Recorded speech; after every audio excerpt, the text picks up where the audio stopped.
second day of the workshop. Once everybody got a good evening's rest after the banquet. Had a number of great talks yesterday. Looking forward to many of today's talks.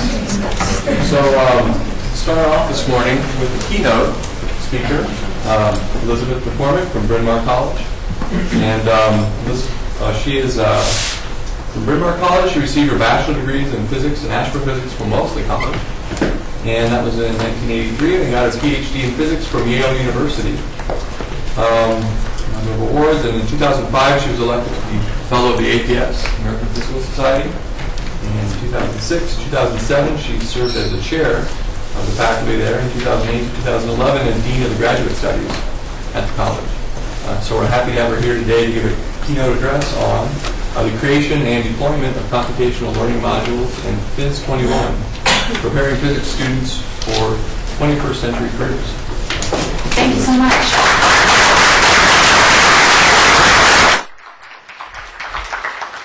It's a pleasure to be here to join you at this workshop.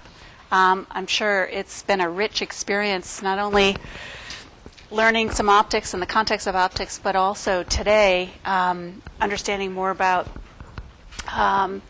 as faculty members, how we approach physics education. In my talk this morning, kind of has two components to it. It's kind of a hybrid. I want to talk generally about this JTUP report that just came out. Hopefully it won't feel too much like a commercial, but I think it's actually a good connection to the other topic I want to show you and talk to you about, which involves a project we've conducted at Bryn Mawr, but we're very much in a phase where we're sharing the results of that work broadly, and it's a great opportunity to tell you about that. So the context here, I think, is, there's such a wide range of institutions in this country,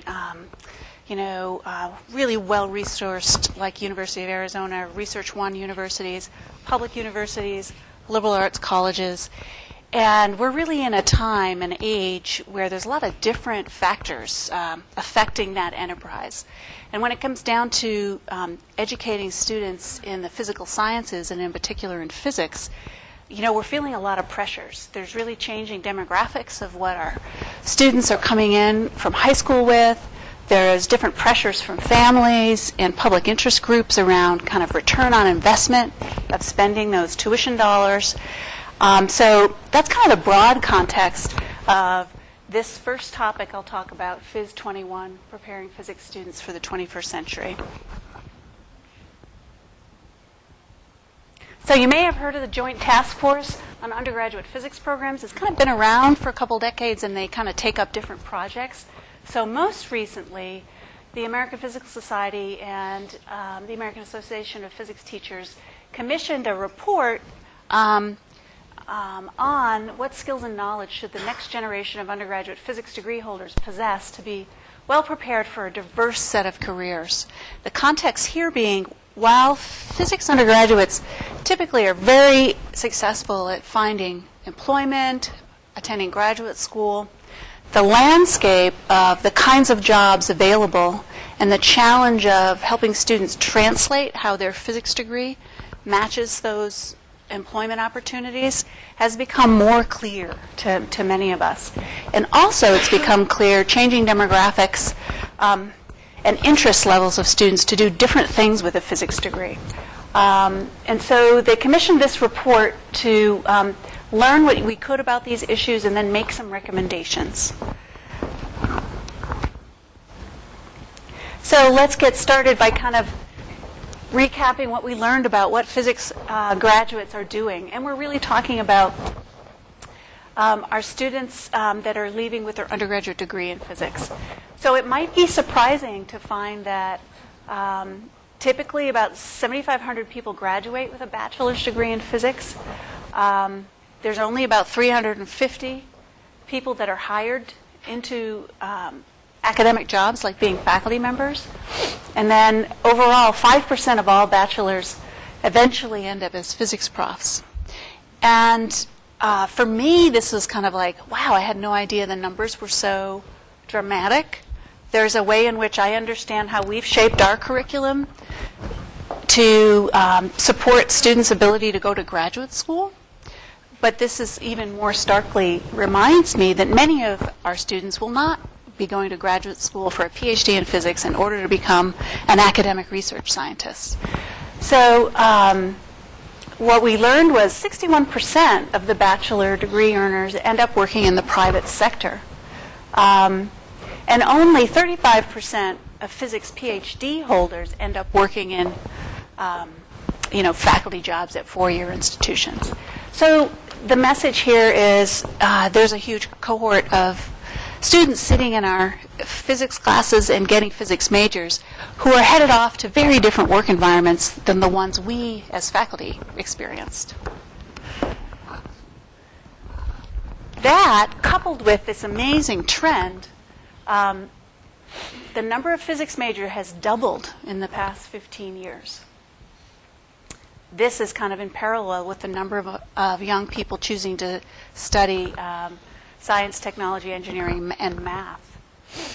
I think the take-home message from this is, where are all those STEM undergraduates going? It's not like the number of faculty positions has grown proportionally. So there's even more of a need, I think, in the way we think about educating our physics majors to help them prepare and be successful for a huge variety of places where they're taking their physics degree. So in some of the reports we read, many graduates report that they felt underprepared in some key areas, and we'll get into some of this a little bit, like programming skills, communicating science, kind of synthesizing and working across disciplinary contexts, and then just the workplace skills of conducting job searches, interviewing, and adapting to non-academic environments. And then competing with undergraduate engineers. Many of the jobs available to physics majors are written with kind of keywords that kind of track for undergraduate engineer degrees. But you'll find when you talk to hiring managers, they actually value a physics undergrad portfolio. But we have to help our students be able to talk about how to connect to those jobs with a physics background. So I think we're in a phase as faculty members, and we think about our curriculum and the kinds of learning opportunities we create for students, we need to understand that it's really a changing world out there. So the report was written by committee. It was a really interesting experience. But here is a description of those of us who were invited to participate. Paula Heron and Lori McNeil were the co-chairs of this particular project. And you'll see there's a mixture of folks from liberal arts colleges, universities, and private sector employers. And I just realized, it's kind of ironic, I'm wearing the same jacket.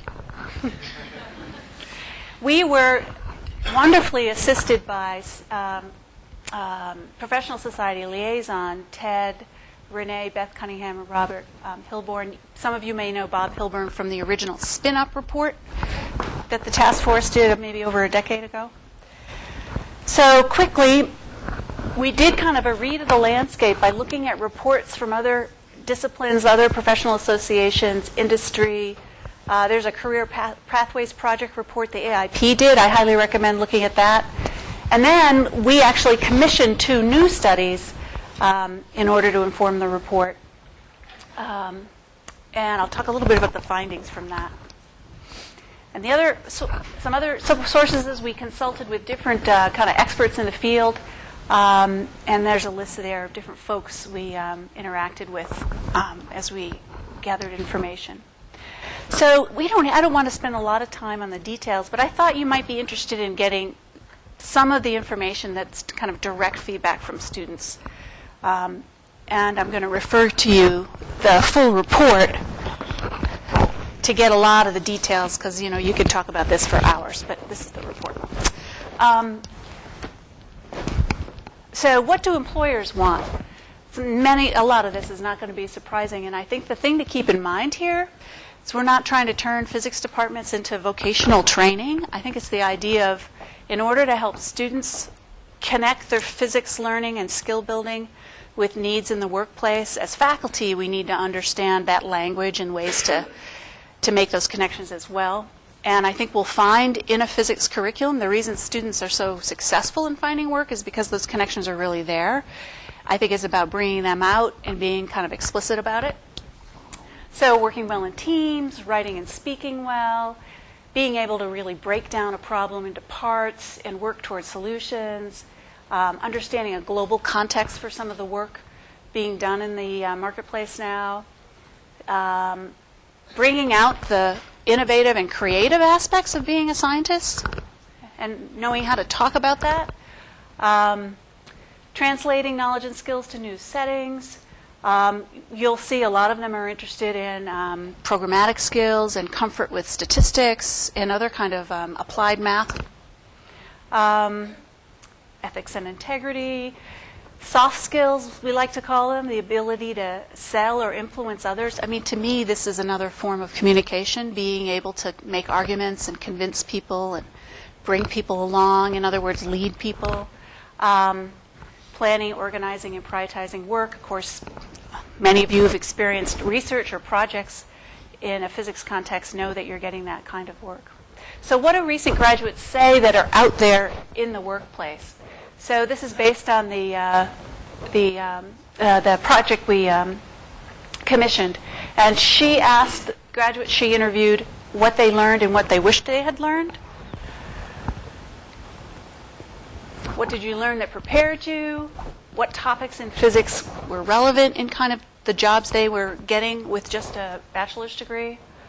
This will look familiar. Troubleshooting, breaking down complex problems, establishing reliable processes.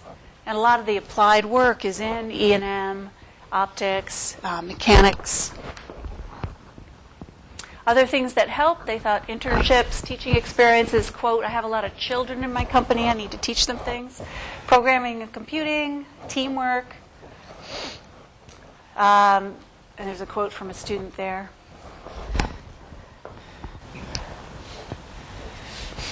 A little bit of unpacking the computational skills. It's interesting to understand in industry there's a lot of kind of standard packages being used. Can we expose our undergraduates to that suite of standard packages as well as the ones we tend to use in research?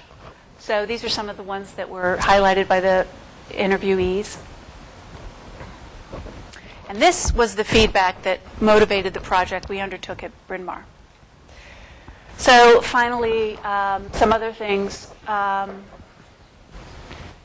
Wish you had learned markability of their skills. I think this is a big theme now, helping students understand how to translate what skills and knowledge they've learned into job settings. And so what do the managers, the hire managers, say? These are the questions that were asked. What makes you want to hire physicists? What skills or qualities would make them easier to hire? And what advice might you have for departments? Some quotes.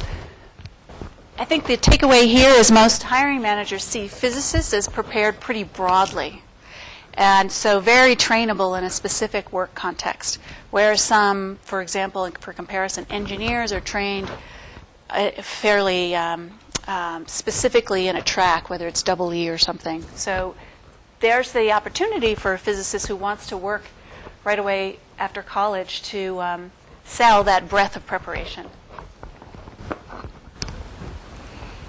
And so the managers, more preparation in scientific communication. I thought this was interesting, less perfectionist, a little more flexible, a little more adaptable. Good people skills, good communication. Collaboration and consensus is the context in the workforce versus, demonstrating your personal mastery or proficiency. And the type of interaction on teams is about moving forward versus being, right. And project and research experience. That's not surprising. I thought that was interesting. And finally, some advice.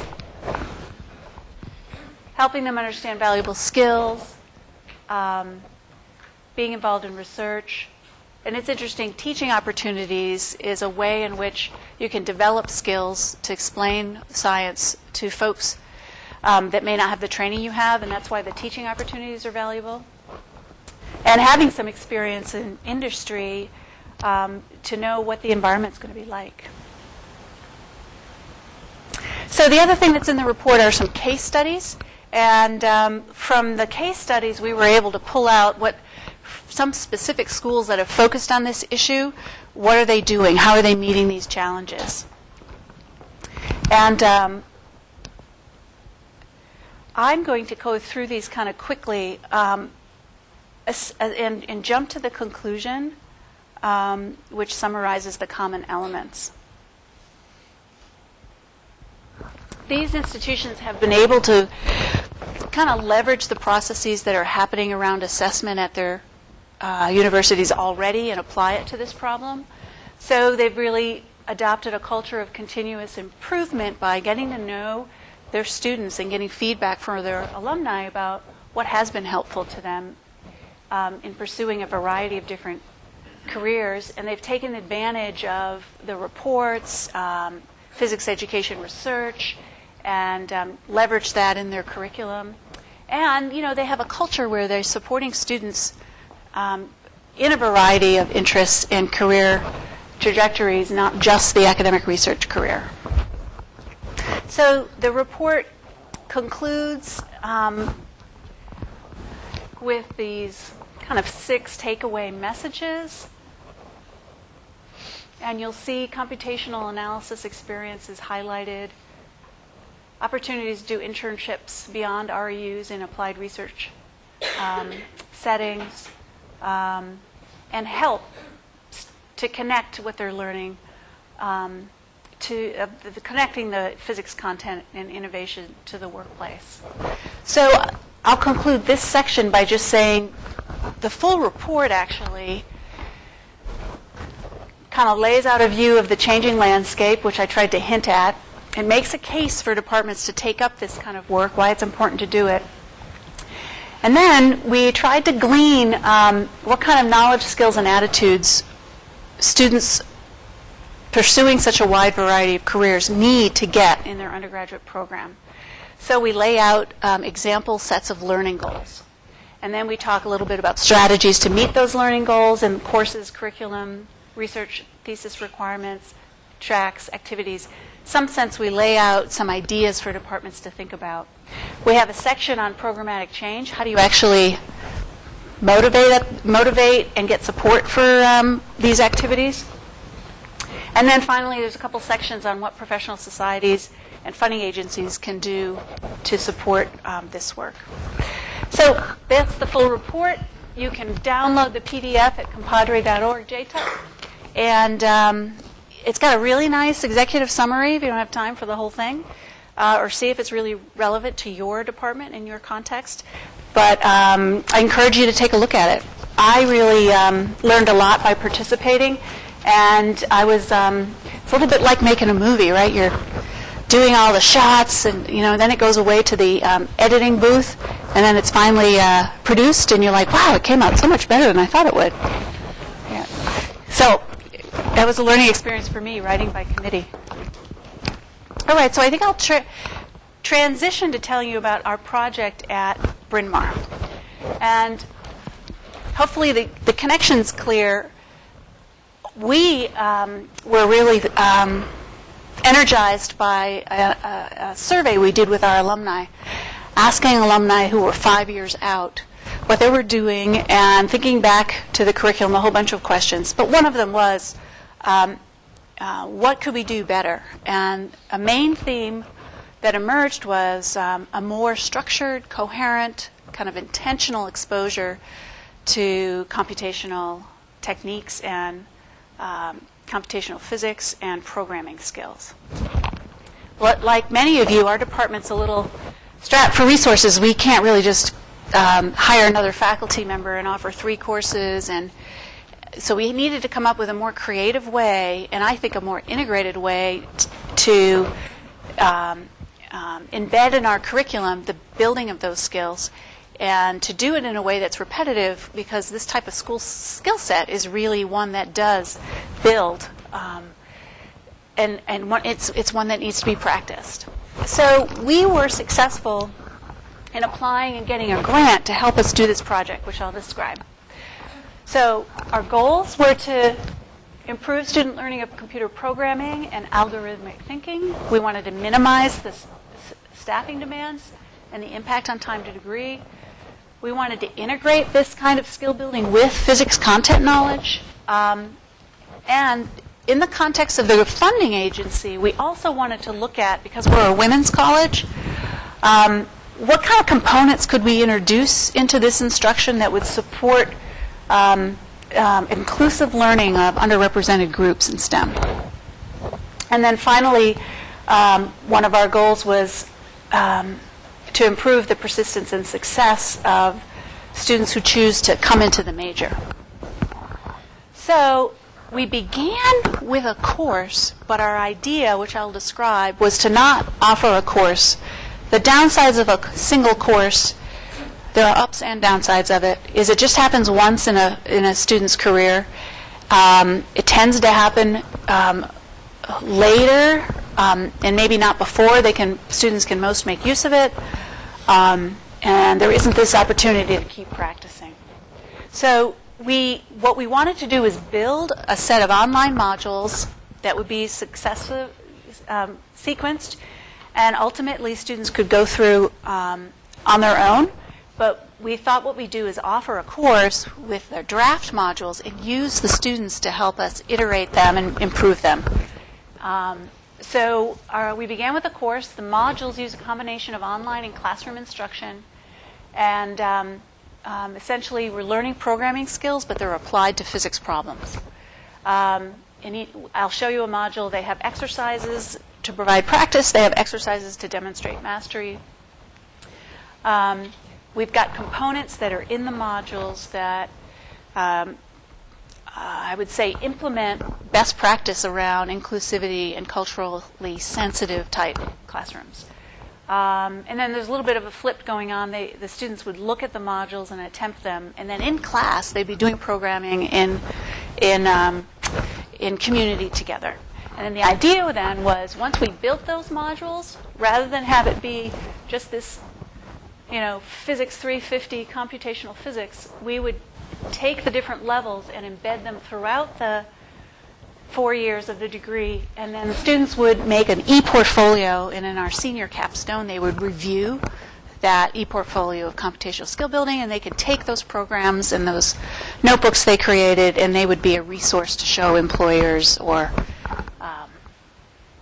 use in graduate work. So that was our vision, and actually that is where we are today. So I'll tell you a little bit about this course. I don't know, many of you may agree with me. When I was first studying physics, you really had this sense of theory and experiment. Today it's theory, computation, and experiment. And the computation is in service to both theorists and experimentalists as we simulate and model. And the computational power and tools we have mean that the shape of the physics education really has these three legs to a stool. So becoming familiar with tools that students will see as they continue to work or go to grad school, and then learn numerical techniques of solving physics problems. The course was set up with these modules, as I mentioned before, a term project. The term project was done in groups and involved an in-class presentation. And then we were implementing some of these pedagogy techniques, journal entries, in-class reflection questions. We had students find and develop scientist profiles and give presentations, all of these being a way of self-identifying with being a computer science or a physicist using computational tools. So what I wanted to briefly touch on then is give you a sense of the learning modules, talk to you a little bit about these Jupyter notebooks, which were essentially multimedia notebooks that are executable. And we worked in the Jupyter framework and we happened to choose Python, but they have kernels that support different languages. And I would say this was a really positive experience. These notebooks are really kind of exciting, and their ability to capture tech, the actual coding and imported videos, really good graphics, and so it ended up being a really great vehicle for students to collectively demonstrate their work. The student-generated scientist profiles was really an important aspect, and they have now been embedded in the modules. We asked them to do electronic journals, which was really helpful for getting feedback during this kind of proto-course.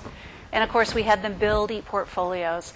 And if I have time, I'll tell you a little bit about Bryn Mawr has a teaching and learning institute, and there were students studying education who were consultants to us. They sat in the course and observed and gave us feedback. And, of course, they also were kind of the resident experts on this culturally inclusive aspect of the pedagogy.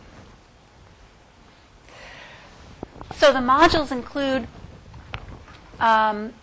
they're self-contained. They are themselves written as Jupyter notebooks using Python code. They include breakpoints, which are check questions for students. They include the exercises and the mastery exercises. Not only are students writing their own code, sometimes they're modifying code. I would say the way we scaffolded it was we gave them some code early that they modified, and at the end they're generating their own code totally from scratch as a way to get them into it. We have the modules available for folks both as PDFs and these notebooks. And we've tried to embed the pedagogy in the modules now because it's not in a course anymore. And the notebooks really make that possible. That's the power of the notebooks. But we embedded the profiles that students discovered themselves. So we set up a server running the Jupyter framework at Bryn Mawr, and we had students all get their own accounts. But you could do this using web-based spaces hosted by the Jupyter collaboration. And I would say we really relied on one of our colleagues, Doug Blank, in computer science to help us do that. But if we didn't have Doug, we might have just gone and used the web-based tools. It's nice to give our students an account on our physics server because they can then count on using it all 4 years. It also gave them a chance to learn a little Unix and a little bit of understanding how servers work. So I mentioned a bunch of this before, right? The notebooks allow text, images, HTML, LaTeX, executable code in one document. Doug helped us do some structures about collecting work and returning work on the server. Here's an overview of the modules. There are 3 kind of introductory modules: Intro to Computing, Intro to Python, and then a little set of exercises around errors and speed. And then we branch out into the skills of numerical techniques in the physical sciences. And it's interesting, computing programs. I took the course with the students as Mark, my colleague, was the actual professor of the course on record. And I remember learning how to code in C, and I was just astounded by how much in computer languages today, how high level the functions are already. And so in some sense, going back to these techniques, you're almost going under the hood of Python because you can use some canned functions to do this stuff, but we were having them learn the actual techniques and write original code on using iteration to solve differential equations, et cetera. So that was interesting to me. Some of them are listed more than once because this is a diagram showing the relationship of which ones they might have, the sequence through which you'd want students to go through them. OOP refers to object-oriented programming. We did some coupled spring applications. And there's the Monte Carlo, right? Okay, great. So this is the GitHub site where you can get these modules and use them if you like. I just want to see if I can open this up and show it to you.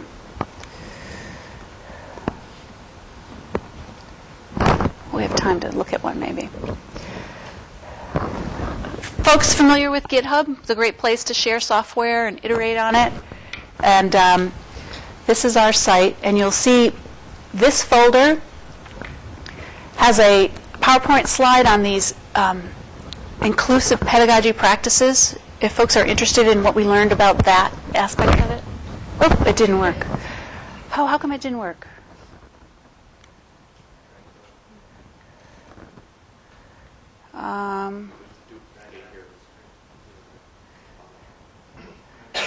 What's the easiest thing to do? Should I just end the show and start it again?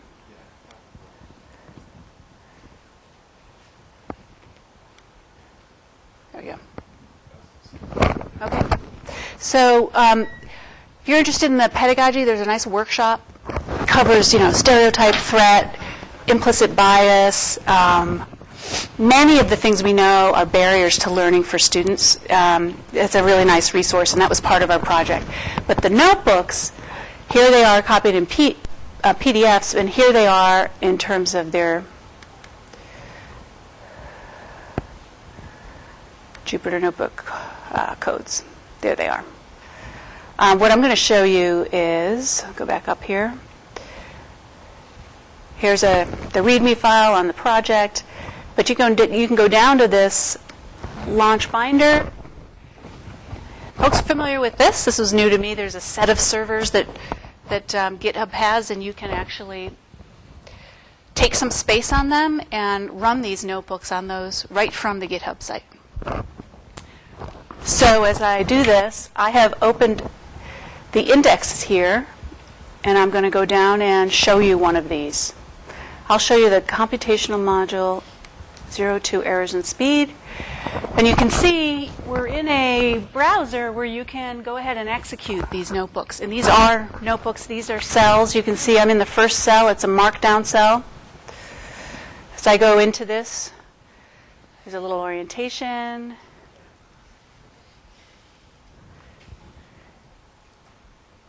Okay. And here's the typical scientist profile for Bryn Mawr as Ada Lovelace. And then we go into a little bit of background, and then you can see immediately there's some executable code here. And then there's a breakpoint.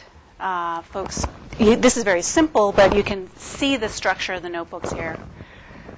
And then there's a little bit about speed and a little theory, and then there's some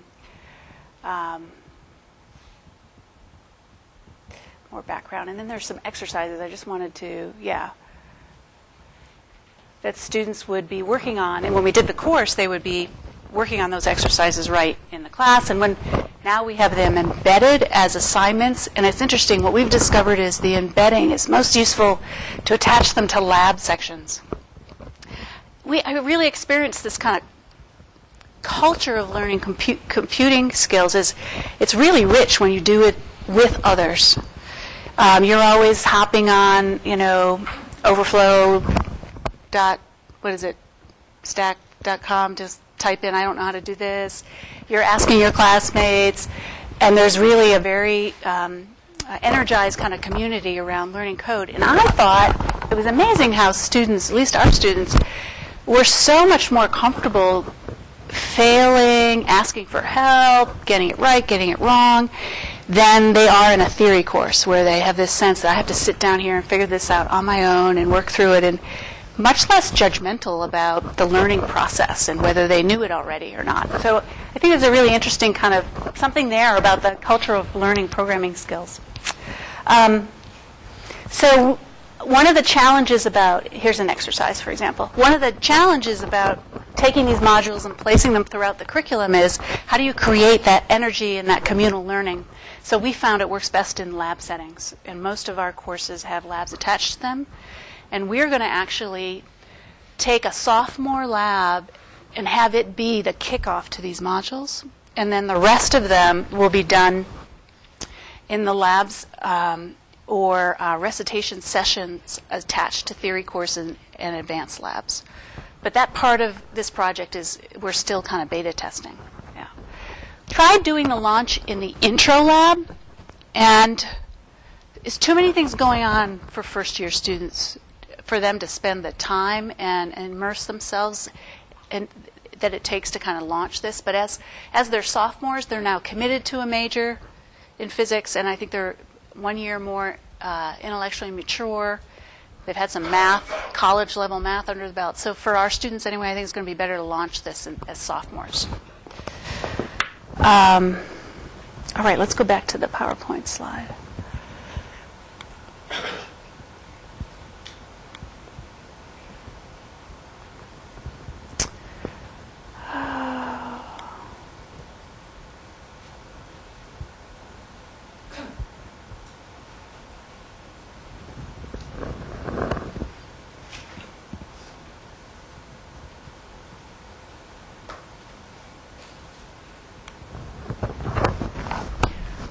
So we learned a lot of things in the course about the modules, and in the modules that are posted, we've responded to some of this feedback. Students fairly new to computing, I mean, Bryn Mawr, women students, some of them have done Java, and some of them have done Girls That Code. They have some kind of smattering of experience as high school students, but they don't necessarily have any experience of a structured application towards physics of numerical techniques. So it's a real interesting combination of the mathematics and the computing together. And so for students new to that kind of computing, it can take them a long time to kind of get started. And so it's a very nonlinear journey through these modules. And then finally, at one point, it takes off, right? They've got enough basics that they start really applying it and using what they've learned. And so I think it's going to be really important to do that first part really well, so later, when they're juniors and seniors, they really reap the benefit of it. But it's a challenge. The server implementation, we really had to up the RAM and the swap space to get it to move smoothly. But you don't need your own server. You can just use the web-based environment. Okay.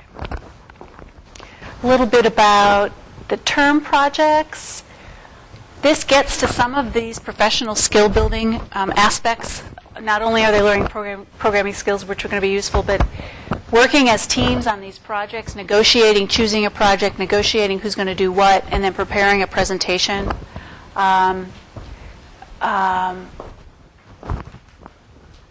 Here are some examples of the projects folks worked on. Some of these were really ambitious, and they only got a little way. Others of them were right in the wheelhouse. They made a lot of progress. But you can see the kind of things students were interested in. Quantum mechanics. There's a chemist in this course, molecular orbitals. Folks really liked the object-oriented programming module on springs, and then the springs and masses were taken as objects, and so you could build more complicated spring mass objects. One student looked at some audio files and did some Fourier analysis on that. So, okay. Just a plug for these culturally responsive or inclusive classrooms. As faculty, we often make assumptions about how we're used to teaching things, and there's a big movement to think about designing your syllabus and your course with these principles of universal design that improve the access. Some of it's as simple as using PDFs that folks that have visual impairment can put into their readers and have the same access to the material as your fully visual students do. Some of it's about understanding where students are coming from in terms of the examples we're using and actually being sensitive to the kinds of things that might affect student learning. So when we teach women, we're aware of the gender gaps in math performance and, I guess that's not there. Okay. And so we're really interested in understanding why women may not be interested in going into computer science, and where does that come from? You know, it could be the bro culture. It could be their confidence in, that they belong there. And what's really fascinating is people have studied these things, and they're really good teaching techniques to get beyond those things. So you guys are laughing about the bro culture. Yeah. So one technique is to have students research folks, contemporary people, that are inspiring to them. And it was fascinating to see the people that they found. So we asked them to who the person was, what their context was, how'd they get there, understanding a little bit their career path, how they connect to the topic of the course, and what they found inspirational about their story. And it was really great to see who they came up with. And of course, it's a mix. Some folks like Berners-Lee are really well known. Other folks, like here, Sister Mary Kenneth Keller, a nun doing computer science. Anyways, they all had different achievements, and I thought I'd just see if this works. So, for example, the first in America to earn a PhD in computer science, who do you think it is? Does anybody know? Yeah? Is it Grace Hopper? Yeah, let's see. No, it was Sister Mary Kenneth Keller.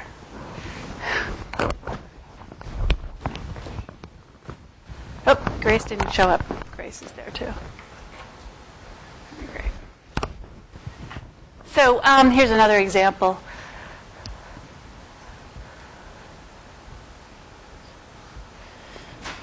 Mark Dean. I've forgotten which one you see. What Mark Dean is. Oops, sorry. Now that I'm looking at, oh yeah, IBM holds 3 of IBM's original 9 PC patents. You know, so for the women, the minority members of the class, and even majority white students, the idea that you had to find someone in the last 50 years that inspired you, it just broadened their sense. We tend to know, the Steve Jobs and the few really famous people. So this is a great exercise to really deepen everybody's sense of career paths and who does this work. And from those profiles, we put them in the modules now. We also use these journal prompts. As the students made presentations of these profiles, we asked the students in the class to respond to these questions. And then I'll share with you, give you a chance to hear some of the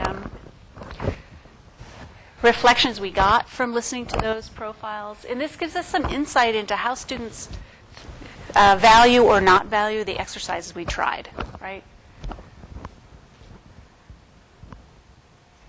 I like this one. This story speaks to me as a scientist because she was learning along the way. She didn't appear to be some sort of computer genius. She just worked hard and got a lot of things done. She was inspiring to someone who's new to thing. Here, someone's talking about understanding as a liberal arts student, going from theoretical to applicable sciences is important. People had personal identifications with folks. And then this is the thing I wanted to show you about we were trying to make students kind of metacognitive exercises to make them aware of how they thought about themselves in this situation in their learning and connecting their learning to other courses and things. What do you do when you get stuck programming? Are these scientist profiles helping us achieve our goals in the course? Connections between this course and your other work. This is another website that talks about how to deal with stereotype threat. And there's a nice writing exercise that actually has been demonstrated to close the gender gap. But given the time, let's keep going. I wanted just to mention the e-portfolios. We had them complete the e-portfolios as consisting of completed modules, and the portfolios were not fancy. They were a folder up on the Jupyter server for that student. They just had to collect all their work and complete these final 4 questions. So they included their scientist profiles, the modules themselves, their term projects, all of their journal entries that consisted of those reflection, and then we had them do a summative reflection based on these 4 courses. And this was the most interesting question, the sense of what do they want to do next with what they'd learned. And I'll share some of them with you. A lot of students had kind of eye-opening experiences in terms of collaborating with other students. In theory courses, they might resent being asked to do group work. In this course, it was a different experience, and some of them got beyond their resistance by having to do it, and of course that is what the real world is like. Other folks were just naturally learning groups, and so they felt really supported.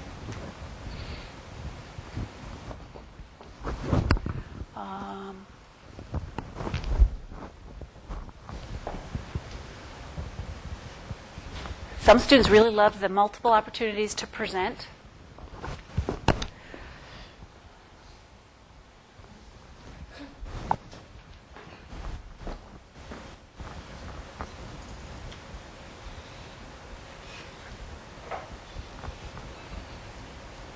And this is one of the outcomes, of course, the funding agency wants women to consider majoring in computer science, so that was good.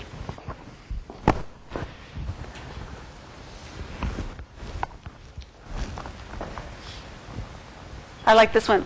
Good deal about patience, both with my friends and myself. Can be infuriating.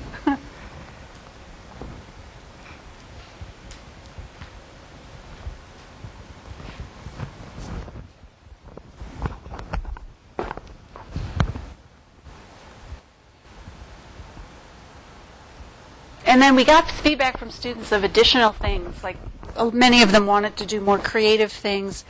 They want to do stuff with big data, so that's an area we want to add, data analytics.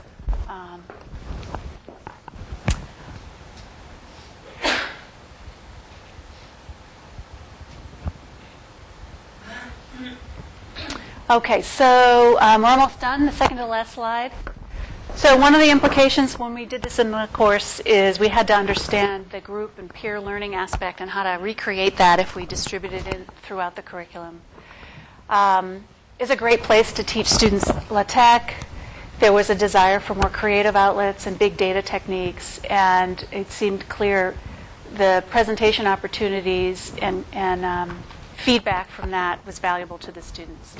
So what's ongoing? Like I said, we're distributing these modules within our majors. We're sharing them with others. We're trying to, there's some biologists at Bryn Mawr who are interested in using the notebooks in these modules, you know, keeping the instruction in computing, but providing examples that come from different STEM disciplines.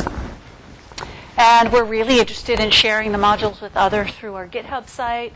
And I mentioned this workshop we developed on pedagogy for inclusive teaching. And finally, let me mention Bryn Mawr every spring holds a conference on blended learning. This year it's going to be the 17th through the 19th. And Doug Blank and Mark Matlin and I are hosting a Jupiter Day in conjunction with that. You may have heard of these. These are day-long conferences from attracting people from the Jupiter community, and we're focusing this Jupiter Day on the use of notebooks in education. So it doesn't have to be in the sciences. It could be in any discipline. But the multivaried aspects of executable notebooks and how they are being used in education. So if you're interested in that, please be in touch with me. I'd be happy to give you some more details. I'll put up this last slide, which is a summary of our project that we, last summer at the final grants community meeting, we did a summary of our project. And, of course, we've done some assessment, and we've had a lot of events where we estimate that we maybe by so many faculty getting involved, we've impacted about 1,500 students with these modules. So let me stop there and see if folks have questions. I would also welcome any comments or if around the issues to just get a discussion going. Yeah.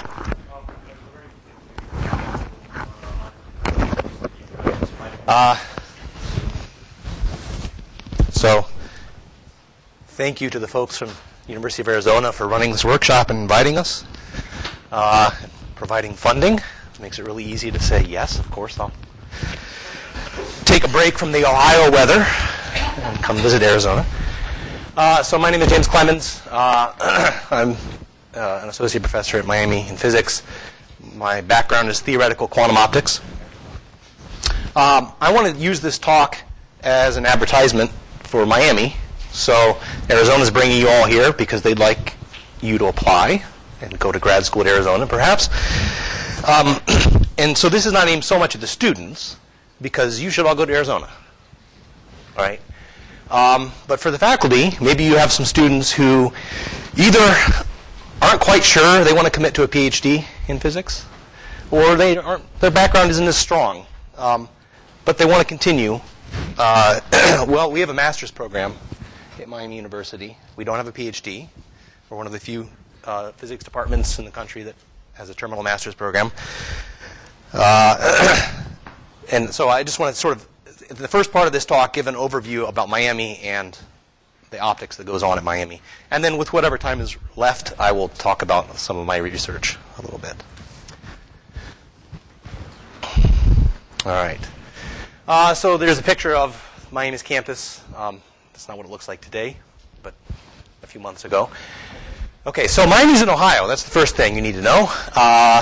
We're about an hour north of Cincinnati, an hour south of Dayton. We're about 5 miles from the Indiana border, in the middle of nowhere. It's a little town, maybe 8,000 permanent residents, and then you'll see about 19,000 students now, 18,000 students.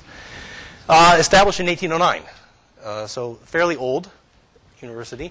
However, I should point out that is the year that the Ohio legislature passed a law saying we should have a university. And then in about 1824, the first class graduated. Okay, we use that date. Okay, so the first thing I want to do is just sort of tell you about the faculty at Miami. We'll see if this works. Ha ha ha. Okay, I think I remember this.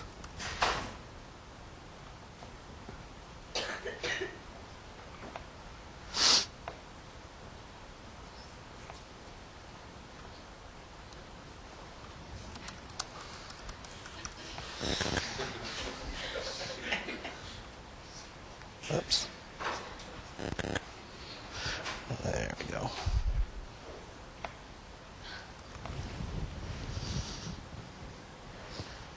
Sorry, that link was supposed to just work, but did not. All right. So, kind of things we have going on. Herbert does materials physics. Steve Alexander does computational astrophysics. SAMIR is a quantum optics guy, experimentalist. Bertrand does spectroscopy. Dan Beck is a lecturer. Chris Beer is a lecturer. Jennifer Blue does physics education. There's me, slightly younger. Dilu is an instructor. Khalid does nanoscience, materials physics kinds of things. AJ is an instructor. Janet's on the branch campus. Mahmoud does magnetic materials. Bill teaches one course. He's more or less retired. Perry's another quantum optics theorist. Beverly's on the branch campus and also retired. And these two guys do biophysics. Okay, so our areas of strength are quantum optics, biophysics, and condensed matter, nano, magnetic materials, those sorts of things. Okay, so there's opportunities in all of those areas.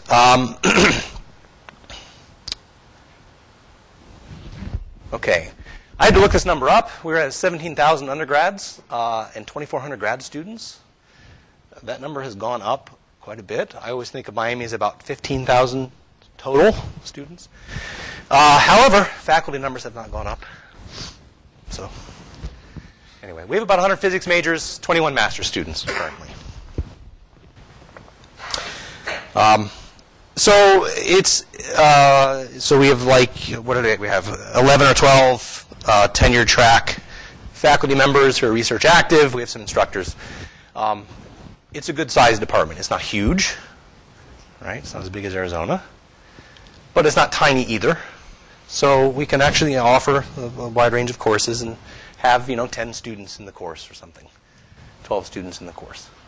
I think I've got like 18 in quantum in spring, which is the largest I've ever had. Okay, yeah, I talked about that. Recent graduate students. Okay, you don't know who these people are, but look where they went. So this guy's at UC Boulder, Arkansas. Some are employed, Montana, Kansas. We have a pipeline of students coming from the Middle East, and often they go back and teach there, work there. Okay. So it gives you some idea of the outcomes. If you would send students our way, many of them decide they do want to go ahead and do a PhD, and they get into reasonable places. Okay, so I got a couple of slides from my colleagues to kind of talk about what their research is. So Karthik Vishwanath does biophysics and uses optics in that. Anthony Young is here at this meeting. And then I've had Sarah and Adam in my classes, and I'm not sure who these folks are. Perhaps biology people. I haven't had them in class yet. But these folks attract people from the biological sciences who get interested in their research when they take their intro physics course. Okay, so Karthik does a combination of modeling, developing techniques, looking at scattering on the surface of tissue to try to diagnose cancerous cells, diffuse reflectance, speckle-based spectroscopy and imaging. And this, who knows what photoplethysmography is? Okay. Getting heartbeat from the color of someone's face over Yeah. So this is a collaboration with someone in the psychology department where, they just take videotapes of subjects in a study. They can go back later and try to extract heart rate, things like that, from the video. So sort of doing some image processing and things like that. I think Karthik uses MATLAB for a lot of that. I should mention I taught the sophomore level computational physics course at Miami for about 7 years, and I used Python as well. I was going to do that at the beginning of the talk. I forgot to mention that. But I wanted to put in a second plug for Python. It's a great set of tools available, and it's open source. All right, so SAMIR is an experimentalist. His research is in sort of 3 areas, ultra-cold atoms and optical lattices. He just recently got a spatial light modulator and is going to start doing things with orbital angular momentum with light and try to do a lattice based on light that has orbital angular momentum. So he's got a focus on electromagnetically induced transparency, where by turning this laser on, you can cause the medium to become transparent for that laser, which is an interesting quantum interference effect. And then he's got this optical sensing in turbid media, specifically measuring index of refraction. And this is actually my favorite of his things, in a sense. It's very applied. It's not fundamental physics. It's about building a device that can do some measurements that some companies may be interested in. This thing got started when SAMIR had a high school teacher come work with him in the summer, and sort of just had this really simple project for this teacher to start working on, which was, let's do total internal reflection. So let's scatter the light off of a medium, and the critical angle depends on the index of refraction of that medium, right? So you bounce the light off of the medium. You just put some fluid on a glass slide, basically, and you bounce the light off of that fluid, and you image it on a CCD, and there's a sort of a dark side and a bright side, because below the critical angle, the light is not reflected, and so it's dark, and above the critical angle, it's all reflected, and it's bright. And if you can you see where that line is on the CCD image, you can then back out what the index of refraction is. So it's extremely simple to describe and to think about setting up. Okay, you had to do a bunch of theory. The key thing here is the light doesn't have to go through the medium. So you can measure the index of refraction, both real and imaginary parts, for media that are turbid just meaning sort of chunky. Think of milk, right? You try to shine a laser through milk, nothing goes through. It all gets absorbed and scattered. But you can measure the index of refraction of milk. So there are a number of areas that people might, sort of fluids that people might want to measure index of refraction. Okay, so Harry sent a bunch of slides. He does wacko quantum theory stuff. And that's not any slight on him. I mean, he's a great guy, and it's very interesting research. It's really fun stuff. Okay, black hole information. Who gets to talk about that? Who gets to work on that? Well, Perry does. Okay, so let's go through this really quickly.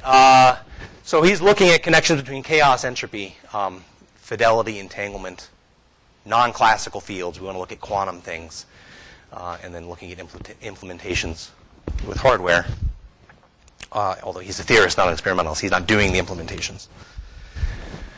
Okay, so one of the projects, I'm actually working with him on this, and we collaborate with Luis Orozco and Steve Rolston at Maryland, is an optical nanofiber, where you have a cloud of atoms around that nanofiber, and the atoms couple to the fiber. You get superradiance and subradiance in the light that's scattered into the fiber. It's interesting because the modes are interesting. You get a large atom-like coupling, and you also get, I don't know why you put B here. The electric field is more important. But E does the same thing. So, of course, one of Maxwell's equations is del dot E is 0 if there's no charges around. However, when you have tightly focused light, the transverse part of that is not 0. And therefore, to make the total be 0, you have to have a longitudinal component to the field. So you're all used to thinking about light as propagating this way. E field is here, B field is here. Right? E field doesn't point this way. Yes, it does. Anytime you're focusing the light, the E field has a component along the direction of propagation. And I'm not used to thinking about that, so it's an interesting thing to force myself to learn how to do. Okay, quantum chaos. He's going to look at something like this, where these are classical numbers, the A's. Right? The sigmas are Pauli operators. The A's are classical numbers that satisfy nonlinear differential equations. So that's where you get the nonlinearity and the chaos in there. Okay, chaos-assisted quantum computing and quantum key distribution. Perhaps you can do things where you can hide the signal of one photon in a very noisy broadband signal. Okay, quantum statistical mechanics and thermodynamics basically use the infinite square well model that you all learned in quantum mechanics. If you let one side of that well be a movable piston, well, now you've got a heat engine, and you can do quantum heat engines and things with that. And here's my favorite, my absolute favorite of these things. Okay, how many of you have heard of Hawking radiation? Right, good. Black holes evaporate because positrons and electrons are created. One of them falls into the black hole. The other one goes flying out of the black hole. Okay. There's a problem with black holes in quantum mechanics called the information paradox. If you want to describe a black hole quantum mechanically, well, you throw stuff into the black hole. It has information associated with it. And then that black hole evaporates. So if you just threw the stuff in and it stayed there, you'd have no problem. But if you want to describe this process quantum mechanically, well, quantum mechanics is unitary, which in information terms means you can't really destroy information. So one of the ideas to resolve this paradox is that perhaps that information actually comes out in the Hawking radiation. It's hard to read the information. It's sort of buried in the correlations between the radiation. So people are interested in thinking about Hawking radiation in an information kind of way. There is an analogy between parametric down conversion, where you pump a nonlinear crystal and you get pairs of photons. So you put in a single photon at 2 omega, and you get out 2 photons at omega. There's an analogy between Hawking radiation and this kind of light. So if you take one of the beams the signal. That one comes out of the black hole. That's the one you get to see. The idler falls into the black hole. You can do this. So this is a straightforward quantum optics kind of problem. We know how to do the calculations for this. But it tells you something about black hole information paradox. So you could set this up in the lab and do this experiment. You can't do experiments with black holes. And, I mean, come on. Perry gets to work on black holes. That's just... It's great fun. Okay. So, I have 15 minutes left. Okay, my projects. I am involved in the optical lattices with SAMIR. I'm just getting started with that. Nanofibers with Perry. I look at hybrid optomechanical systems, meaning let's combine cavity optomechanics with cavity QED, where you put an atom in the cavity. So that's the hybrid part. And then I'm going to talk today about collective quantum jumps.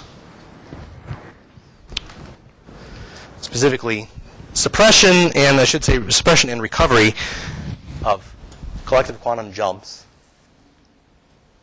Suppression is caused by collective emission. So I need to tell you what these things are. The starting point for this was this paper in 2012 by Tony Lee, which was about collective quantum jumps in Rydberg atoms, which caught my attention because quantum jumps are interesting and collective atomic effects are interesting. And I saw that and said, well, you know, the theory is completely symmetric with respect to the labeling of the atoms. There's a symmetry there we could take advantage of.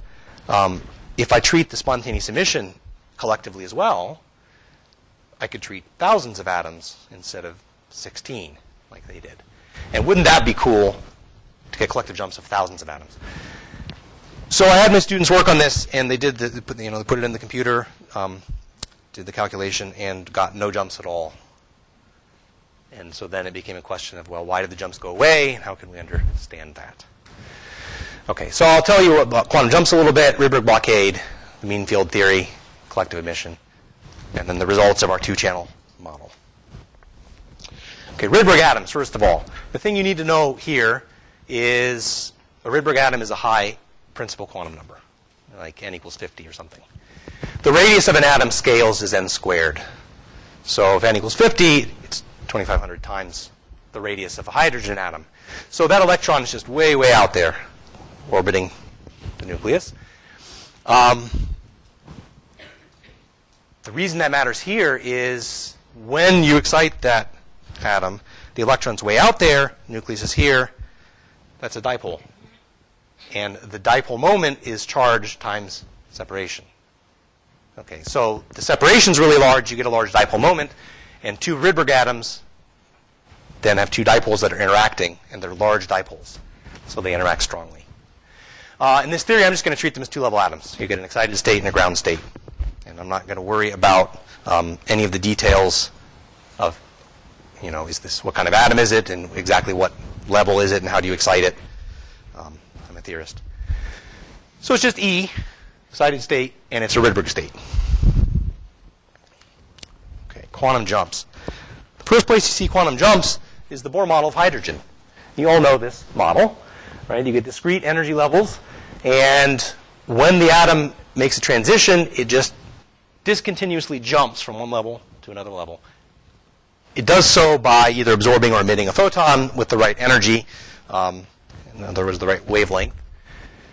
And you get this, way to calculate the wavelengths. Great. You all know the Bohr model. Are quantum jumps real, though? Can you see a quantum jump? Okay, so I'm going to jump from like 1912 to 1986. In 1986, there were 3 papers on blinking ions, essentially, where they can actually see the quantum jumps. Okay, the first was Demelt's group. A week later, this paper was submitted, although not published until October. I'm not sure what the story is there. Probably someone here knows this, what the story is. Okay, and then a month later, you get the third experiment. So I just want to look at Demelt's experiment. It's a trapped ion, a single ion. It's barium. there's two lasers that drive these transitions. They monitor this 493 nanometer light. This is a coherent excitation. Then there's also an incoherent source that tries to drive the atom up here, and then it will spontaneously emit and come down here. This level is a metastable state, lives about 30 seconds. Okay. So if you just turn these on, turn on the laser, turn on the lamp, and look at this ion, it's scattering this light like crazy. Right? So it's bright. That's this. Jumps over here, it's not scattering this light anymore because it's stuck over here, and it gets dark. It sits there. And you get this sort of telegraph signal, and it just jumps back and forth. It really is just spontaneous emission. They can fit the statistics of this to a decaying exponential. Quantum jumps are real. You could see it with your eye in 1986. You're going to see my results look very similar to that. Okay. The Rydberg atoms interact strongly. It leads to something called the Rydberg blockade. So here's the Hamiltonian. I've got the detuning. I've got a driving laser, coherent excitation, and then I've got this Rydberg term. These are Pauli operators that describe the atoms, raising operator, lowering operator for the jth atom. This term, what this set of operators does is it picks out the excited state of the jth atom and the kth atom. So it's going to be 1 if both atoms are excited, J and K. It's 0 otherwise. So this term simply counts up how many pairs of atoms are excited and adds some energy. That's the Rydberg dipole interaction. This large dipole moments. Okay. The key thing is this V can be larger than the line width of the atom. So if you have two atoms excited, their energy is not here, where you would have thought. It gets shifted upward. And it gets shifted up by more than a line width. So now it's off resonance. Okay, so if you drive this pair of Rydberg atoms on resonance, you excite the first atom, no problem. But you can't excite the second one.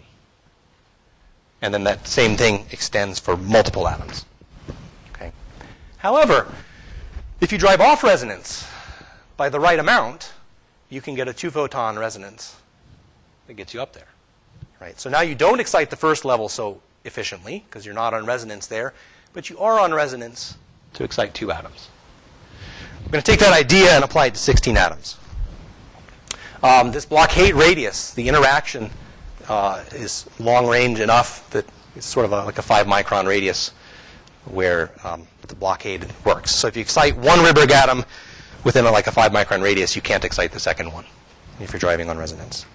And that gets used for quantum information purposes.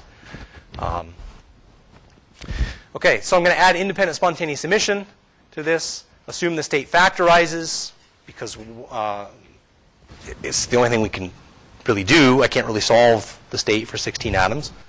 But if I assume it factorizes, then it's like it's one atom, a one-atom state. And then I just have 16 copies of that. I can solve the optical block equations for that single atom.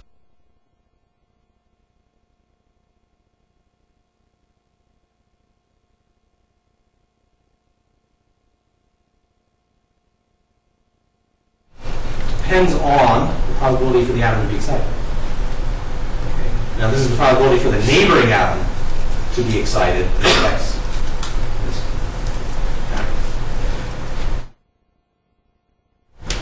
The dispersive bistability. So we solve that for the probability of being the excited state as a function of detuning, and you get one solution, you get one solution, but in here you get 3 solutions. The blue one is unstable, so you never see that one. But the orange one and the green one are both stable. And if you just plot the probability for the atom being excited state over many lifetimes, it will jump between these two stable states. Okay, these basically correspond to that point. That's the 2012 PRL by Tony Lee. I want to add collective emission instead of spontaneous emission. Okay, so the collective emission looks like this, where it's not one atom emitting, it's the sum of all the atoms emitting. Driving term also can be written in terms of the J's, these collective operators. There's a symmetry here that restricts the Hilbert space to what are called Dickey states. So the Dickey states are, let's think of the two little atoms as like a little spin 1/2. And now I've got n of them. I just add it up to make one giant spin, which is length n over 2. So that's J, total angular momentum, pseudo angular momentum. Mathematically, it behaves like angular momentum. M is the Z component, which tells me how many atoms are excited. And this symmetry shrinks the Hilbert space dimension from 2 to the n down to n plus 1. So 2 to the 16 is some number of thousands. Well, I can do 16 atoms, or I can do thousands of atoms. Okay, but as I told you, there's no jumps. So what happened to the jumps?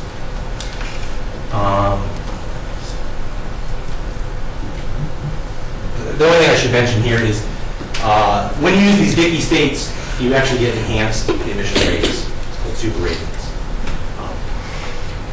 which will come back. Okay, so I do collective emission, there's no jumps. Do independent emission, you get those beautiful set of jumps. Well, to study why the jumps go away, let's put them together. So I've got both independent emission and collective emission with two different rates. I normalize them so they always add to 1. So if I turn 1, so I've got a knob I can turn and ask, are there jumps? Great. I look at single trajectories. This is the one you've seen, where there's no collective emission. Now I turn up the collective emission to 2.5%. Still have some jumps, but not as many. 5% collective emission.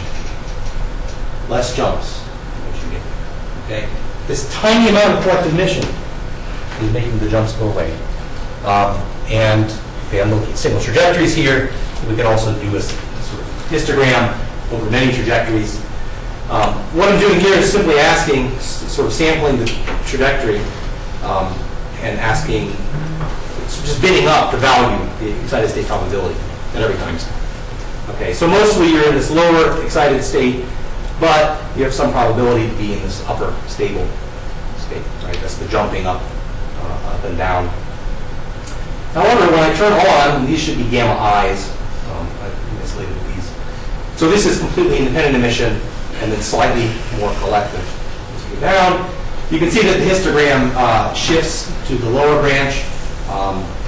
This little hump out here is this tall, and it perhaps shifts to the left. So that's the, showing you the jumps go away. All right. So we looked at it a little more. It turns out we can get the jumps back. And I thought these might not show up very well. What I'm doing here is saying, well, let's look at the fluctuations. Okay. When the jumps are occurring, that trajectory is noisier than when they're not occurring.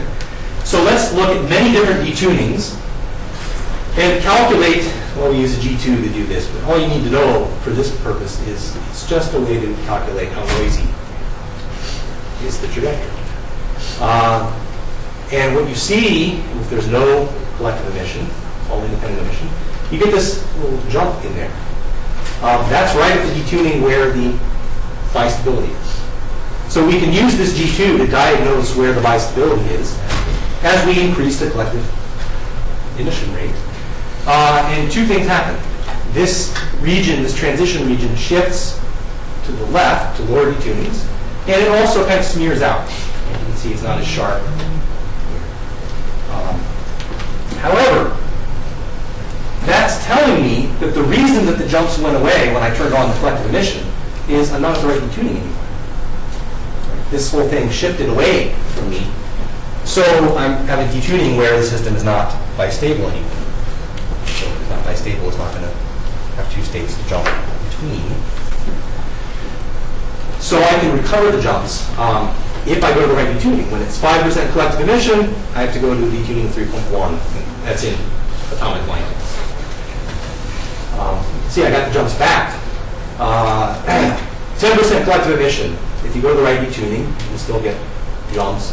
Okay, it's not as clean as this, whereas the first red curve was. It's not so much of a telegraph signal, but certainly we're getting lots of fluctuations here. So there's still hints of this bistability going on. Finally, you can do a calculation if you go to the fully collected case, no independent emission at all. You can sort of redo that mean field theory using these J operators. And when you write down the Heisenberg equations in motion and look for the bistability, the nonlinearity is not there anymore. Okay, the reason you get the bistability is the first set of optical lock equations I showed you had a rho EE times a rho EG. Nonlinear. This turns out to be a linear equation. So of course, you don't get multiple solutions and you don't get the bistability. Finally, we also have a model where instead of doing this sort of artificial collective independent emission where I've got this knob, instead we put the atom down in space and treat the whole problem, spontaneous emission, multiple atoms located in space. It turns out you put them close together, you get collective emission. As you spread them apart, it becomes independent, as you would expect. So we can sort of do a line of atoms like that where we can let them be all within a wavelength, or we can space them out further and further. And you get the same story, basically. As it becomes more collective, the jumps go away. They do it because the region with the bistability shifts to lower tunings. And I don't have time, obviously, to do that story, but I just wanted to mention. So we've sort of got 2 points of view on the problem, and they both give us the same basic story. Questions?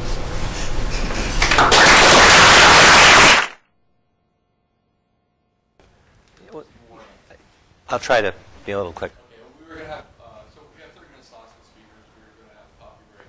10:15, we'll just push that out. Okay. So Gary's from the University of Notre Dame, and his talk will be on a modern introduction to electrical engineering laboratory courses. At the University of Notre Dame. I want to thank the organizers as well for just far exceeding expectations of, well, I'm not sure what the expectations were, but I mean, this has been incredibly interesting. It's just a great experience, and I just applaud what you've done to create this. So I'm very happy to be here. Actually, this morning, it occurred to me to show this very short video. This is my view of what I think undergrads feel like when they go into engineering courses where they get the math without concepts or the math with the concepts, but usually the concepts don't take very long. So you got to watch very carefully. Buster Keaton. This is a stunt that I learned about because it was in the news, that physicists explain things, and they were explaining this stunt, how it could have been done without him being injured. And it stuck in my head, and I think many of you will relate to how you feel when you go into a class and you get hit with tons of math and integrals and not much explanation about what it means. Not this one. The next one. Here it comes. Watch. Here it comes. That's how you feel. Okay. So that leads me to the motivation of what I wanted to do in a new undergraduate course in electrical engineering. The course existed already as a 4-credit third semester course. At Notre Dame, students don't declare a major. They declare engineering, but they don't declare which engineering they want until their third semester.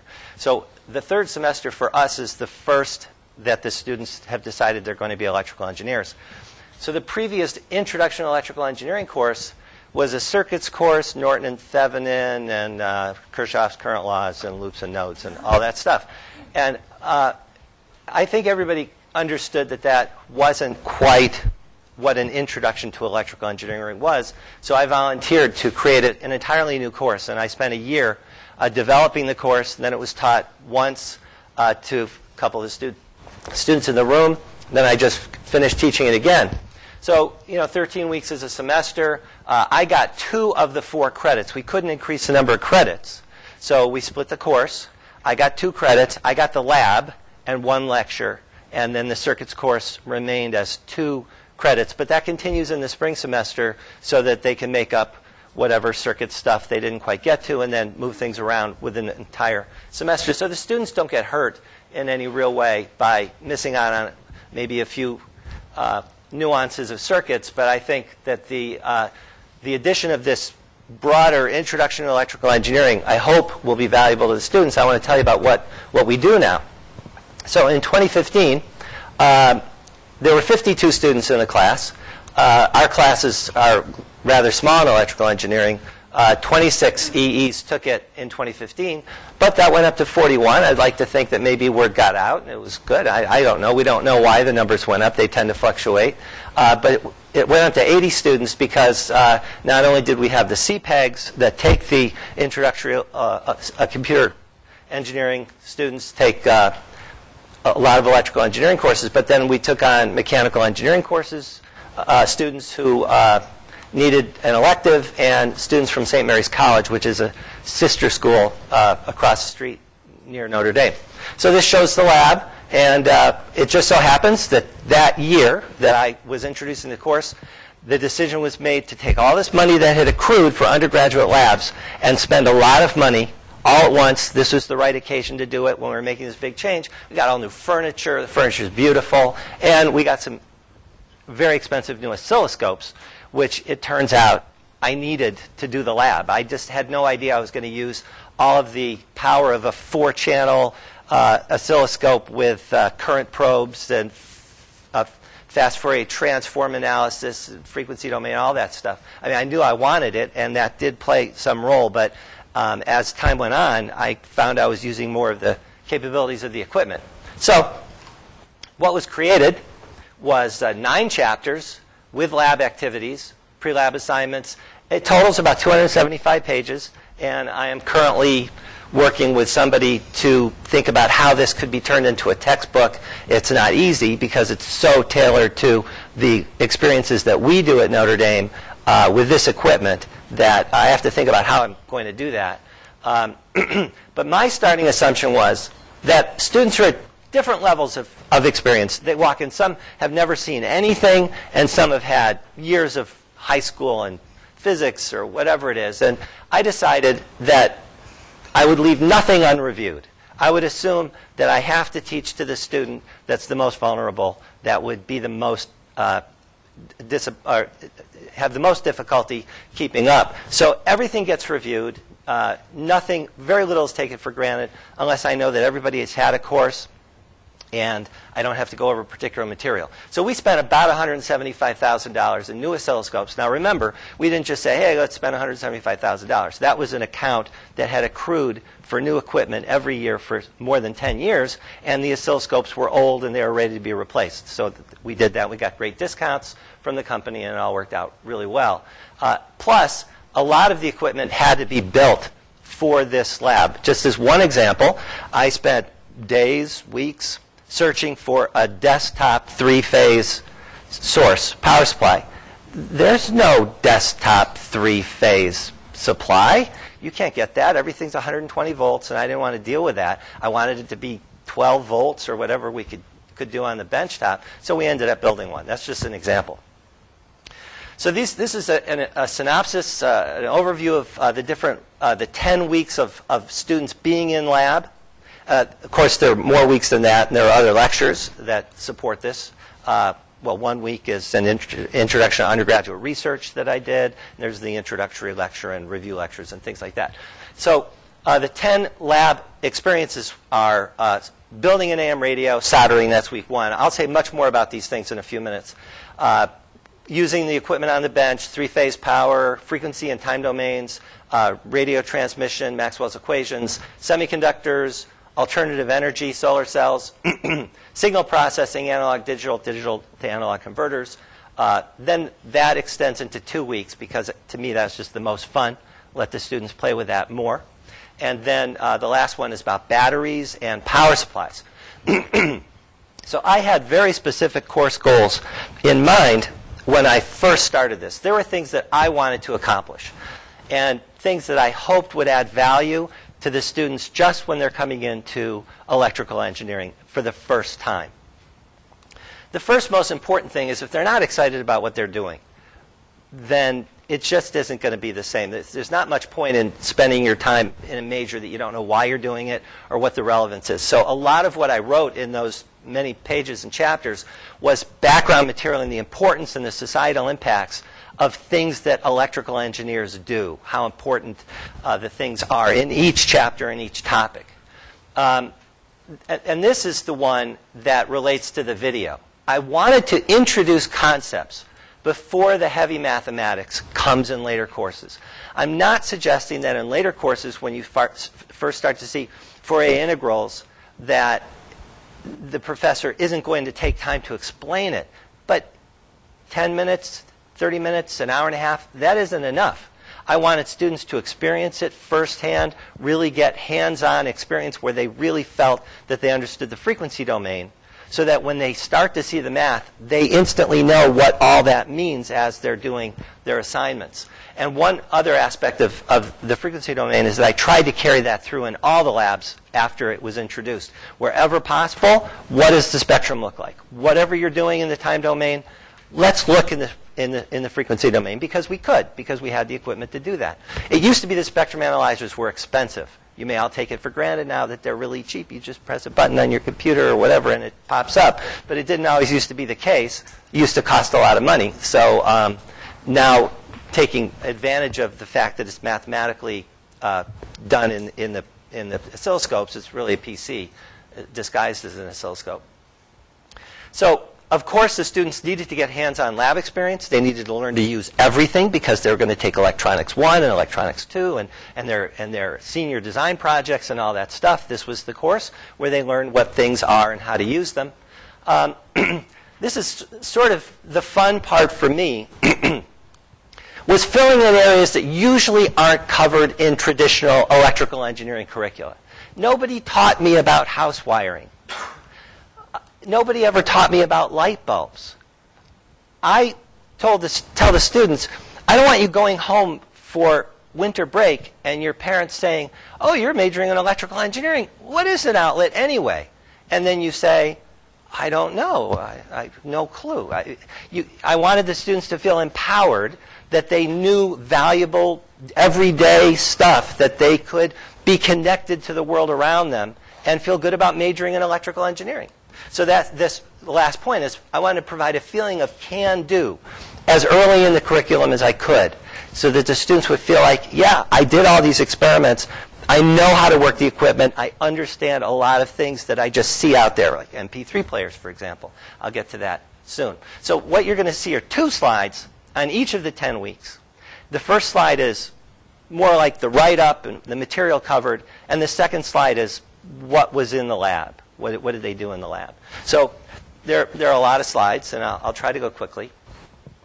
Now, in the first week, they didn't have any circuits classes. This is actually the second week or third week of the semester, and they barely would have gotten to some simple circuit stuff. So what can they do? They can solder. And so we got this AM radio kit, which I'll show you in a minute, and they were soldering the AM radio kit. But this isn't a course in soldering. So the soldering was a skill. Students should know how to solder. Nothing wrong with that.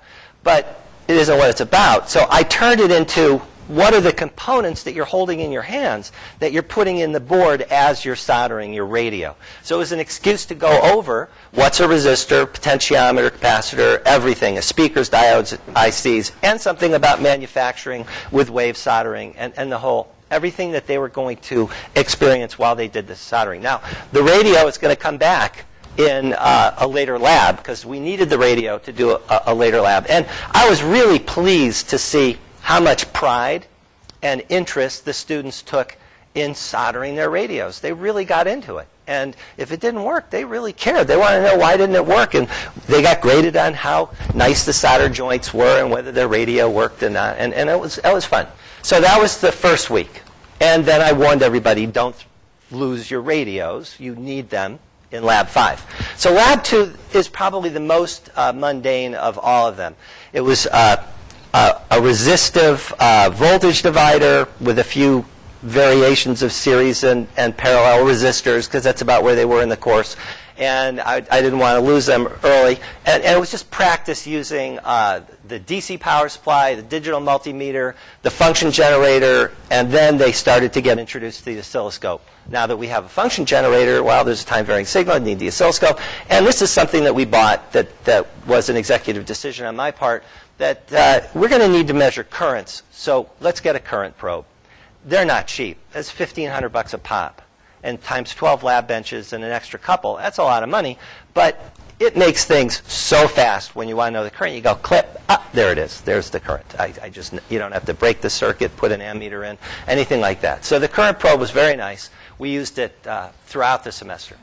Now, it's a little unfair to have hit the students with Lab 3, power transmission in the grid, because this was probably the most intensive lab of the semester time-wise, and sheer number of wires, which you'll see in a minute. Because, as I said, what I wanted to cover was and how important it is to understand three-phase power and how important the grid is to us. I mean, it almost goes without saying, but it's worth talking about where it is and where it's going and what the issues are. So power generation in general, transformers, center tap, house wiring. Here you go. We spent a lot of time talking about house wiring and the neutral wire and why it's not ground and how you can get electrocuted. I think a good place to start an electrical engineering course is how can you get hurt?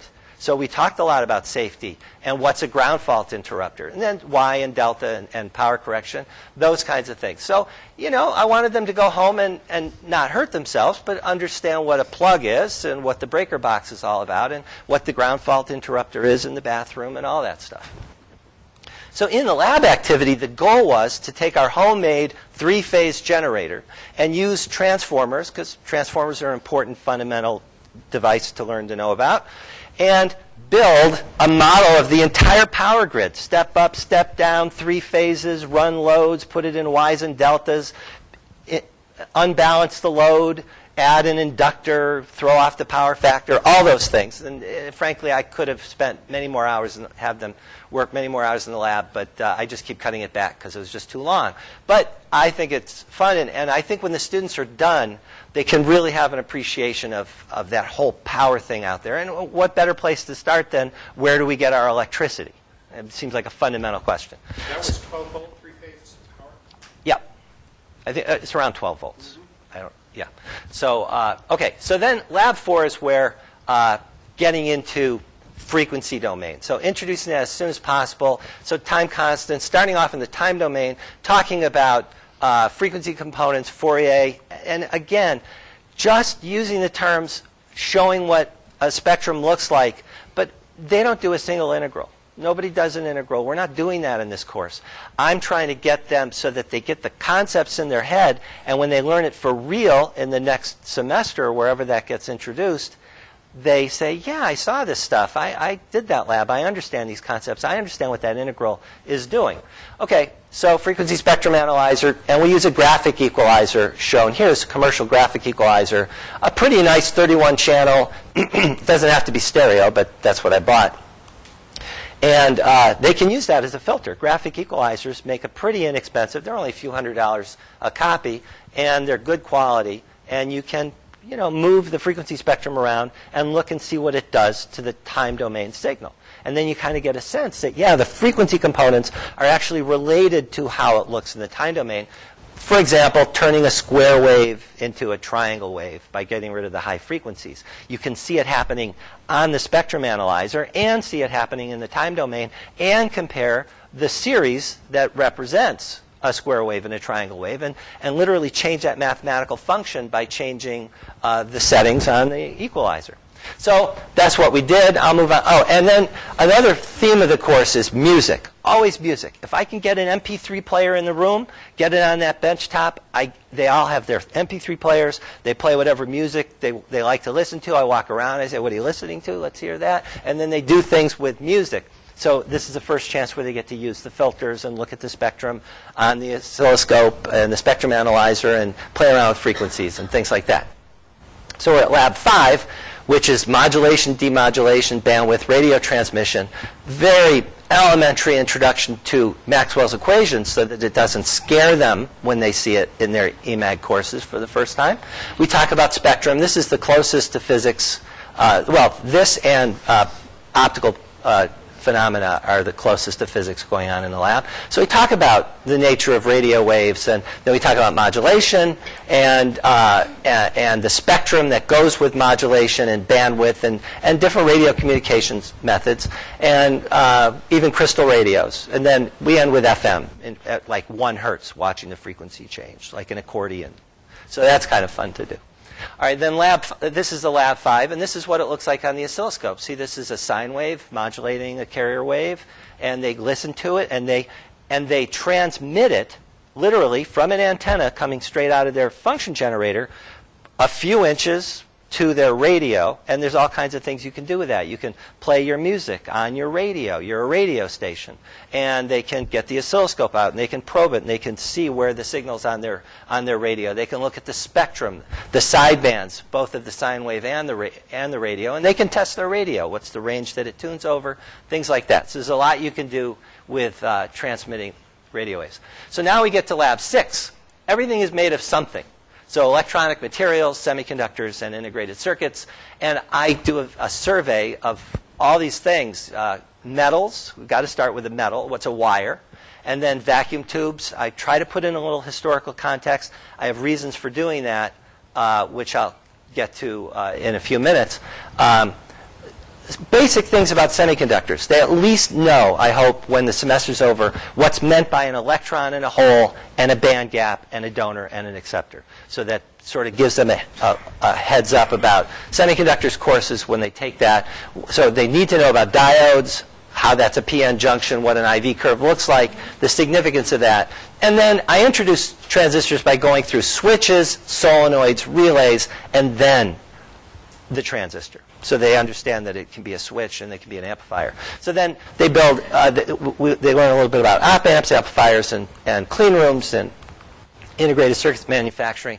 Then they do some simple circuits and look at them on the oscilloscope, do an IV curve on the oscilloscope. They use a curve tracer for the diode, but then they generate their own using the XY mode of the oscilloscope and build, not analyze, just build it, just for the experience of breadboarding and say, oh, I built an amplifier. They build a BJT amplifier. They build an op amp amplifier. It doesn't take that long just to breadboard these things. And then we see what the cutoff frequency is of these circuits and then look at any harmonic distortion on the spectrum analyzer that might be generated by these amplifiers. So most relevant to this event is lighting and renewable energy, a vision of the future, I call it. So I use light bulbs as an excuse to talk about renewable energy and energy conservation. And I go into things like black body radiation, light emission in general, and photometric and radiometric units so that I can introduce lumens and lux and what that means. And some of the basic physics is, how does an LED work? What's a plasma? What's a phosphor? And how does an LED generate light? So they know that these are what I call the big 3 light bulbs, and talk about alternative energy. And then I talk about solar cells. So there's only a couple lines here on solar cells, but it's really almost half of the material. So we talk a lot about all these things. And I wanted them to be empowered to walk into a hardware store and look at the label on a light bulb. And I tell them, you'll be the only person in the building at that moment who knows what color temperature is, fundamentally. Nobody else in the building, while you're standing there, it would know the answer to that question, but you do. So we get all these different light bulbs. This was took some time to figure out how to do. We built our own little light box, reflective can, and we got these holders. And the purpose of this was, no matter what the radiation pattern of the bulb was, I wanted to collect as much light as I could and direct it down. I didn't want to know whether it was a half a sphere or a curly Q or whatever the shape is. I wanted all the light to go downwards where the detector was, not so that we could measure the light output of the bulb, but we could compare which one is brighter in a fair apples-to-apples comparison, because if it's a lot of light but it's moving in the wrong direction, then that's not fair to the light bulb. So we measure ultraviolet, visible light. We have the solar cells here, a motor to drive off the solar cells, and we compare the different light bulbs. The 4 light bulbs that they have access to is an incandescent, a halogen bulb, an LED, and a compact fluorescent. And so I learned some interesting things about light bulbs doing this. They take a lot of data. They measure the power using this kilowatt device you can buy for your home, and they measure the temperature on the surface of the bulb, trying to make a point about all the energy wasted in, say, a halogen bulb. Interesting thing about the bulbs, I'll just share this with you, that I learned and didn't expect, was that if you know about power factor, which we learned about in Lab 3, you don't want to have a power factor which is very far from 1 because the power company wastes energy sending energy to an inductive or a capacitive load. That costs money. Turns out that light-emitting diode light bulbs have a fairly bad power factor. I didn't know that until I did this. And the second thing is that halogen bulbs put out a lot more ultraviolet than the compact fluorescent that has ultraviolet inside the tube, and you'd be worried about leaking out. In fact, the CFL bulb put out no UV, and the halogen bulb put out an appreciable amount of UV. I didn't expect it. Okay, Lab 8 is about digital signal processing, and here directly music. Now, I spend a lot of time in the write-up, not in the lab, no time in the lab, but in the write-up, talking about analog music recording. And it's not just because it's my hobby, and I have thousands of records and many turntables. That's not the only reason that I included this. I included it because I don't believe it makes sense to start with digital anything. I think you need to understand basically the physics of what the signal is and how difficult it is to move an analog signal all the way from the air through the many steps of storage and replication until you finally get it out at a stereo. And I think those concepts are easier to get when you're not already fighting digital analog converters. So I start as easy as I can, spend a lot of time on analog, and then start swapping in the digital where the digital analog conversion and the analog to digital, the analog digital conversion and the digital analog conversion steps are. Then we talk a lot about that, and then it starts to get a little bit mathematical. We get into Nyquist sampling theorem pretty hard. We spent a lot of time talking about Nyquist and the sampling spectrum and aliasing. And you might recognize this as a sampled wave bandwidth, and it has copies at multiples of the sampling frequency. And this is what the lab looks like. We built our own A to D and D to A board. So what's unique about this, I think, is that there's an input for whatever signal you have. It could be your music, and here is the music being digitized. And it goes straight, almost straight, from the analog to digital converter, where you have 8 bits, straight into a digital to analog converter. So you might say, well, what's the point of that?